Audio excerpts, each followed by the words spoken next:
Texas Hatters now? Texas Hatters is located at 911 South Commerce Street, Lockhart, Texas. You know, over 85 years, I can think of several places that it was located. It was on South Lamar for a while. It was at exit. I-35 for what, wasn't it? It was up on the interstate at Right. 220, 221, or whatever that exit was right there. 221. For a long time. How'd you end up in Lockhart? We moved to Lockhart about 6 years ago now. 6 years ago we moved out from Lockhart. We wanted to stay in a small town and have a local community around us.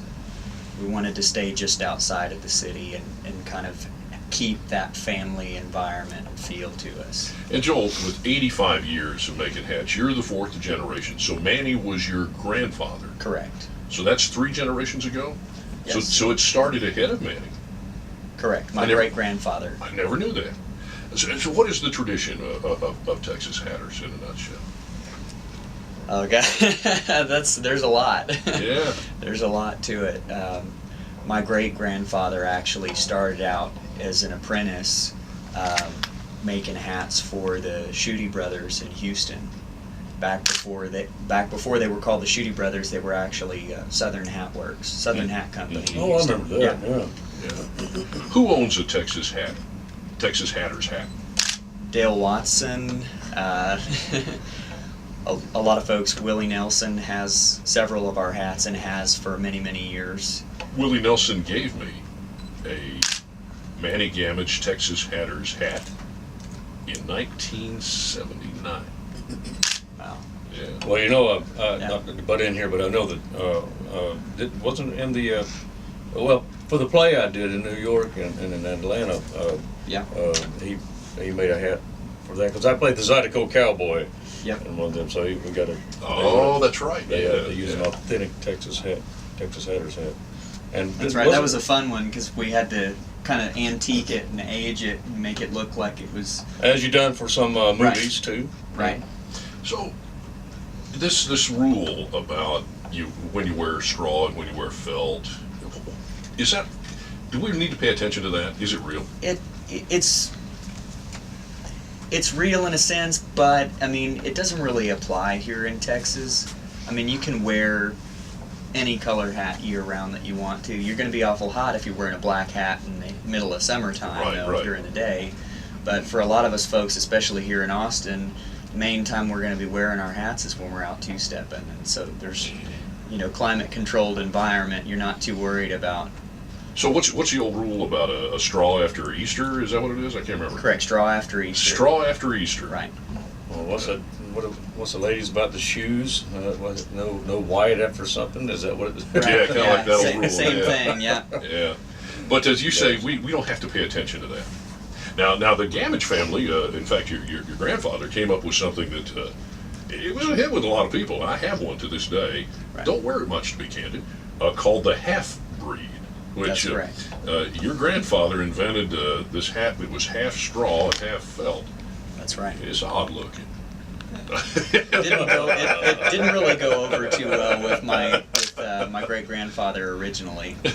He said a hat like that was never going to cut it, and he had made those hats the half breeds for Ronald Reagan, George Bush Senior, Well, I think you're all kinds of it's folks. just coming to me. Right. Your slogan is, or used to be anyway, was Texas Hatters, we top the best. That's Is correct. it still That's your slogan? correct. Yeah. That still is. That's why I was asking you who has a Texas Hatters hat? Presidents? Presidents, The great country singers? right? The great country singers, absolutely. Do you get calls still from around the country, around the world? Absolutely. We actually have folks flying in from France. We've got a guy coming in already that flew in from France. Another friend of ours, Hoyt Mingus, who actually flew in from North Carolina to come out to our show for our anniversary. He's So- a regular customer. He actually has ordered several hats for Hank Jr. as well. Very good. So the key to a great hat is that it's custom, that it's all handmade. It's handmade for your head. Right. How individual? I mean, most people buy a hat. It's like 7 1/4, 7 3/4, 7 1/8, whatever. How close do those things really get for the average head? Not at all. I mean, you get down to the eighth of an inch difference in head sizes between two people in the same room. They can be just as close as possible to the same head size, and there's so many different variations to that. Anything worse than a hat that really doesn't fit somebody, especially if it's too big. Right. Yeah. I'll tell you, just jumping on that hat thing, he made me a hat, and then from an eyeball in it, and then he was appalled at himself when I tried it on. I had the hat for a while, and I didn't say anything because I thought it fit like most of the hats I bought in stores. He says, "Oh no, this is all wrong. I got to fix this." He went back and resized it. Measured my head, and then what a big difference! Huge difference. It makes it comfortable. Yeah. Yeah. Well, So you really want to wear a hat. a hat that feels like a glove. There you go. Alrighty.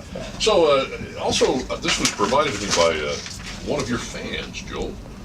Joel Gamage is with us along with Dale Watson. If you just tuned in here at Coke FM, 85 years for the good folks at Texas Hatters, and their birthday celebration, their anniversary, I should say, celebration, is this Saturday all day at the store in Lockhart. More about where that is in 2 seconds. But first, this actual Senate resolution. You're the official Hatters of Texas, and this, while it was updated by the Senate recently, this goes back to what year? That goes back to 1975. 1975. William Hobby, the president of the Texas Senate, certified a resolution naming Texas Hatters as the official Hatter of the state of Texas. This is proud tradition. Recently, it says here that the resolution, which only had Manny and Norma's name on it, was updated to include your mother and yourself and everybody that's been part of the tradition.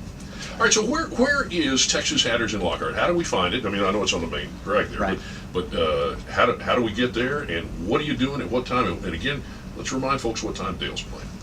Dale is actually playing from 5 to 6 p.m. that evening, and we're located on 911 South Commerce Street in Lockhart, Texas. What other things will you be doing through the day? We're Because gonna folks can have come out all day, just right? live music all day. Lone Star Beer, we've got free beer. Texas Rainwater is providing free bottled water for our show. Black's Barbecue is going to be on site catering food plates for sale as well. And you've been putting this together for a long time. This is a big deal. It'll be 7 months. It's about 7 months worth of planning and promotion. A for big it. deal. Yep. So for those that are maybe catching the Texas OU game, which is an 11 o'clock game, Right. after that, head to Lockhart, Texas. Plenty of time. See Dale Watson at 5. That's right. Very good. And then Dale Watson later that night at the Broken Spoke. Yep. Dale leaves here and he goes to Houston to play a show. Right. Then he leaves Houston here on. You'll play there. You'll be playing tonight. Playing not till 10:30. It's a kind of like Blues on the Green is here, this Discovery Green, And then and then we both get on the bus and go 14 hours to Kansas City. Then he's going to Kansas City on Friday. Be back in time to play the Gamage 85th rather. Good Lord, I'm confused. I'm tired of telling the story. How do you do it? And then you'll play the Broken Spoke that night? You know how I do it? I tell you how I do it. I do it because my Lone fantastic Star. brother. Yes, that's right. My brother drives. My brother's a great driver, and I'm in the back drinking Lone Star beer. There you are. Dale Watson and Joel Gamage with us this morning. Don't go away. 17 till 9. This is Coke FM.